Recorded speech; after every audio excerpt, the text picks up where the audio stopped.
V9 స్వాగతం. నా పేరు కిరణ్ కుమార్. ఇప్పుడు హెడ్లైన్: విశాఖలో పేరొందిన 20 రూపాయలు డాక్టర్ టేప్ ప్రకాష్ రావు. అక్కిపాలెంలో చాలామందికి ఈయన పేరు తెలుసు. ఈరోజు ఎంపీ భరత్, ఎమ్మెల్యే వంశీ చేతుల మీదుగా విగ్రహ ఆవిష్కరణ జరిగింది. వెల్కమ్ వెల్కమ్ భరత్ గారు, వెల్కమ్ భరత్ గారు. వైజాగ్ ఏంటి కొంచెం ఉన్నారు.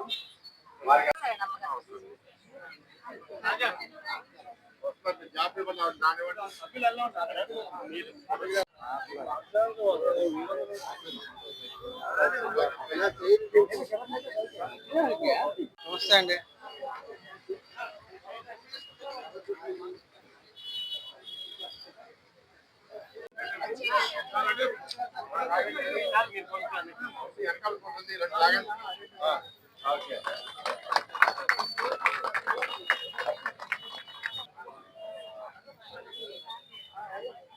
అన్న వెనక్కి అన్న మొబైల్.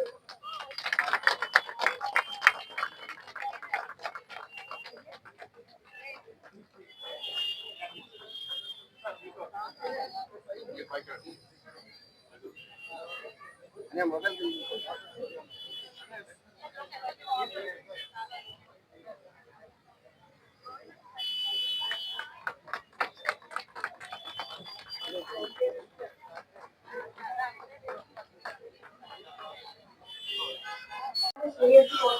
నిరంతరం ఆయన పలుచుకున్నారు. ప్రజాసేవకులు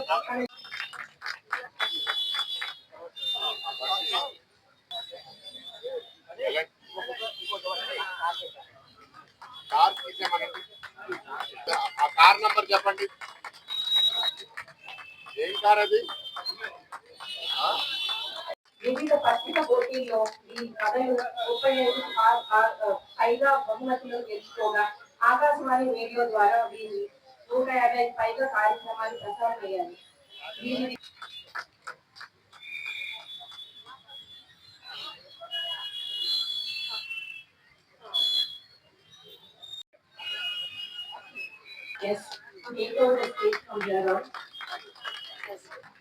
మాట్లాడాల్సి వస్తుందని చెప్పింది. నేను కళ్ళం కూడా ఎప్పుడు ఊహించలేదు. అటువంటి సందర్భంలో నేను ఇప్పుడు మాట్లాడాల్సి వస్తుంది.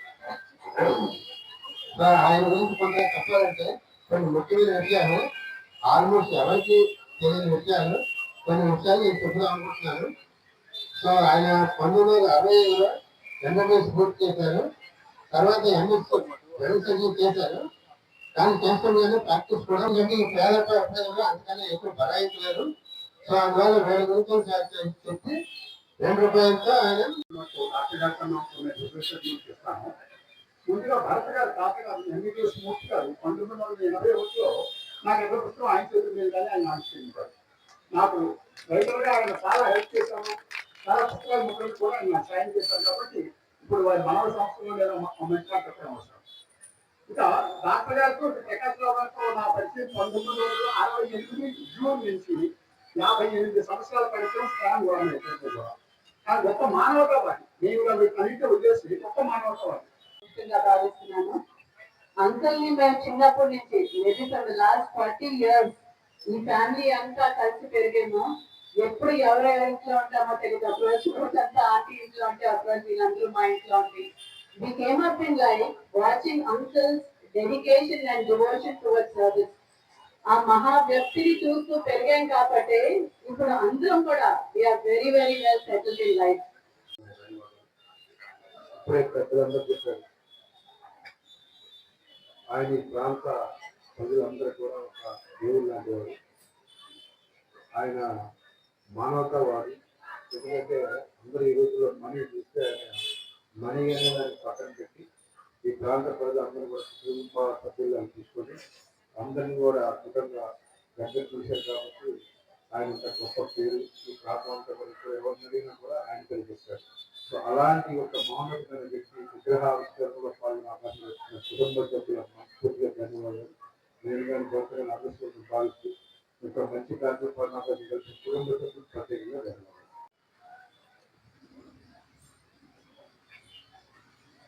చూసిన ఫ్యామిలీ మెంబర్స్ అందరూ ఎక్కడ ఉన్నారు, నేను నాకు దురదృష్టం ఏంటంటే నేను ప్రకాష్ రావు గారిని ఎప్పుడు కలవలేదు. నాకు ఆయన గురించి ఆయన చనిపోయిన తర్వాత తెలిసింది, బాధగా అనిపించింది. అలాంటి మనిషిని నేను కలవలేకపోయాను. అప్పటి నుంచి ఆయన గురించి ట్రాక్ చేస్తూ మనం ఆయన్ని ఎట్లా గౌరవించుకోవాలి అనే ఆలోచన వస్తే ఒక విగ్రహం ఆయన గురించి అతిగా చర్చల్లో పెడదాం అనుకున్నాము.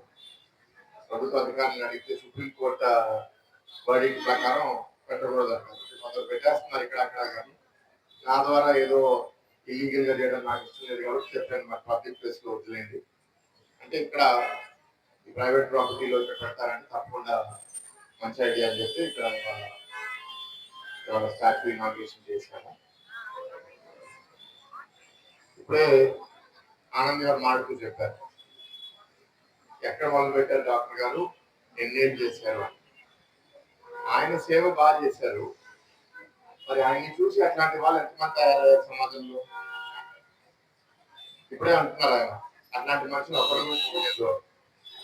మరి నాకు బాధ కలుగుతుంది అంటే, ఒక మనిషి ఇంత సేవ చేసిన తర్వాత 10 సంవత్సరాలకి ఒకరినన్నా ఆయన అట్లా తయారు చేస్తే 60 సంవత్సరాల్లో ఇంకో 6 ప్రకాశ్ రావు గారు వచ్చేవాళ్ళు ఉంటే చాలా మంచి జరుగుతుంది సమాజానికి. చాలా మంది అట్లా తయారైంది. అందుకే ఇప్పుడు ఫ్యామిలీ మీద ఒక బాధ్యత ఉంది. ఫ్యామిలీలో కూడా ఇప్పుడు ముఖ్య గారు ముందుకు వచ్చి ఈ క్లినిక్ ఇప్పుడు నడుపుతా అన్నారు. ఎట్లా ఉంది, ఎట్లా నడుపుతున్నారు చెప్పండి ఒకసారి, దాంతో మాట్లాడతాను.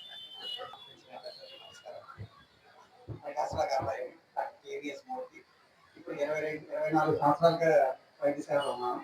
24 సంవత్సరాలు క్రిటికల్ కేర్ చేశాను ఐసీయూలో. మా నాన్నగారు చనిపోయిన తర్వాత హాస్పిటల్ నేను చూసుకుంటున్నాను. నాన్నగారు 2 రూపాయలతో మొదలు పెట్టారు. నేను 50 రూపాయలు సేవ చేస్తున్నాను. ఈ 50 రూపాయలతో నా జీవితకాలం నేను కంటిన్యూ చేస్తాను. మంది చూస్తున్నాను. మీరు కూడా నుంచునే చూస్తున్నారు, కూర్చుంటారు. తప్పకుండా ఈ వైద్య సేవను కంటిన్యూ చేస్తాను, కొనసాగిస్తాను. మా నాన్న అడుగుజాడలో నడుస్తాను. ఒక్కసారి మా ఎంపీ గారి గురించి మాట్లాడాలి. చిన్న వయసు, చాలా పొలిటికల్ ఫ్యూచర్ ఉంది. ఈ ఊరి నుంచి ఒక పిఎం గారు చూద్దాం అనుకుంటున్నాను సార్.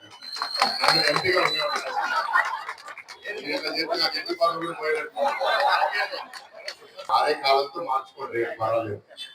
ప్రతి 5 సంవత్సరాలు చూసుకుని 5 రూపాయలు ఎట్లా పెంచుకుంటూ పోతే బాగుంటుంది. దానివల్ల ఇబ్బంది ఏం లేదు. So to all the families, ఏంటంటే ఆయన చేసింది చెప్పుకోవడానికి వాళ్ళ వేదిక మీద చాలా బాగుంటుంది, కానీ ఆయన ఇంట్లో కూడా ఉన్నారు, మనోళ్ళు కూడా ఉన్నారు.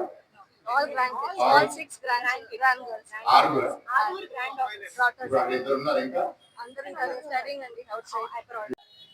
So I'm very happy. Media మిత్రులు కూడా వచ్చారు.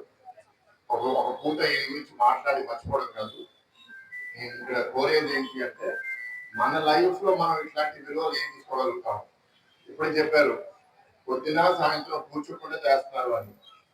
నాకు బరువు పెరిగిపోయింది. నేను 2 గంటల కన్నా నుంచోవాలంటే నాకు చాలా ఇబ్బంది కాదు. 2 గంటలు దాటితే కూర్చోవాలి. రోజు 365 రోజులు పొద్దున 4 గంటలు, సాయంత్రం 5 గంటలు నుంచుంటున్నారంటే అన్బిలీవబుల్ అసలు. అది కూడా 84, 85 ఏళ్ళ వయసు. నా వయసు 36. సో ఏంటి అంటే అదొక కొన్నిసార్లు అది మూర్ఖత్వం కూడా అనొచ్చు. అంత కమిట్మెంట్ తో ఆయన చేసేసరికి బాడీ కూడా సహకరించింది, మైండ్ కూడా సహకరించింది. అంటే ఆయన ఆలోచన అట్లాంటిది. అంటే కారణ జన్మలు అంటారు చూడండి, కొందరు అట్లా ఉంటారు. సో అట్లాంటి వాళ్ళు రారు, కష్టమే. కానీ ఆయన నుంచి మనం స్ఫూర్తి తీసుకోవాలి. కుటుంబ సభ్యులు, శ్రేయోభిలాషులు అందరూ ఉన్నారు కాబట్టి ఇది ఒక మంచి వేదిక. మీ అందరితో మాట్లాడతాం. నాకు వరకు సమాజంలో ఇట్లాంటి వాళ్ళు నాకు అసలు ఈ వృత్తిలోనే కాదు, ఏ వృత్తిలో కూడా దొరకడం చాలా చాలా కష్టం, చాలా కష్టం. ఎంటైర్ లైఫ్ లో నేను ఇట్లా ఒక 5-10 మంది చూసుకుంటానంటే, అంటే వేరే వేరే రంగాల్లో, డాక్టర్లే కాదు, సేవా భావంతో మొదటి నుంచి ఎండింగ్ దాకా అట్లా పనిచేయడం.